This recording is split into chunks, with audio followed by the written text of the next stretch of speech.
Nagsimula sa good morning classmate, natapos sa goodbye classmate.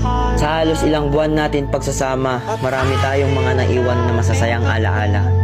Tulad na lamang kung paano tayo nagkakilala at kung paano tayo nagturing ang isang pamilya. Noong una, napuno ako sa takot at kaba kasi natatakot ako na baka ako'y kakaiba, lalo pat wala akong kakilala. Pero sa pagdaan ng ilang araw, unti-unti kong natatanaw na ang tayo ay nagkakaisa at naging isang pamilya. Classmate, salamat. Sa bawat tawa, sa bawat kopya, sa bawat bully, at sa bawat alaala na ngayon ay natapos na. Sa bawat kwentuhan na punong-puno ng kalokohan, ay nabuo ng ating samahan na malabo kong makalimutan. Paalam sa mga nawalan ng ballpen. Paalam sa mga papel na binigay natin na kahit ang totoo ayaw naman natin magbigay.